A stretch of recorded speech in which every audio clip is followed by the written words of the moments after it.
জি, আসসালামু আলাইকুম। তো আপনারা যারা এসটিসির মধ্যে ইউজ করতে পারতেছেন না, এসটিসি বা জাভাই, অনেকেই কমপ্লেন করেন যে এসটিসিতে কানেক্ট নেয় না, হ্যাঁ? আসলে এটা কোনো পিনের কোনো সমস্যা নেই, অ্যাপসেরও কোনো সমস্যা না। এটা আপনারা একটু এই টিক্স খাটাইলেই আপনারা কানেক্ট করতে পারেন, ঠিক আছে?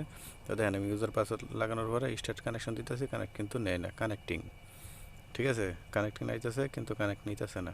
তো ওই যে উপরে টান দিয়ে আপনার যে ইয়েটা আছে, প্লেনটা আছে এরোপ্লেন মোড, ওইটা আমি একবার অফ অন করলাম, আবার ট্রাই করলাম, দেখেন কানেক্টিং, ঠিক আছে, কিন্তু কানেক্টিং তো না নেওয়ার পরও আবার কি করলাম, যে পিছনের যে ব্যাকগ্রাউন্ডগুলো আছে ডিলিট করে দিলাম, সবগুলো ডিলিট করে নতুন করে আবার ঢোকার পরে আপনার দেখেন জাস্ট কানেক্ট করলাম, দেখেন কানেক্টিং কিন্তু কানেক্ট নেয় না, ডাটা চালো, সব কিছু ঠিক আছে, ইউজার পাসওয়ার্ডও ঠিক আছে, পেলোডও ঠিক আছে, এসটিসি দিছি, কানেক্ট নেয় না। আবার দেখেন ফ্লাইট মোড অফ অন করলাম, আবার কানেক্ট দিলাম, ঠিক আছে।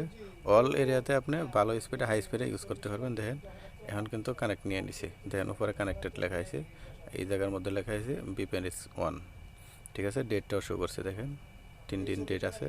তো এরকম কানেক্ট নেওয়ার পরে আপনি জাস্ট সব কিছু ইউজ করতে পারবেন, কোনো সমস্যা নেই। কানেক্ট না নিলে অনেক সময় দেখা গেছে কানেক্ট নেয় না, তো এরকম এই যে ব্যাকগ্রাউন্ডে যা কিছু আছে এগুলো ডিলিট করবেন, সব কিছু ক্লিয়ার করার পরে দেখেন আমার এখন সব কিছু ইমোর মধ্যেও সব কিছু অনলাইন দেখাইতেছে, শো করতেছে, ঠিক আছে। ইউজার পাসওয়ার্ড দরকার পড়লে ইনবক্সে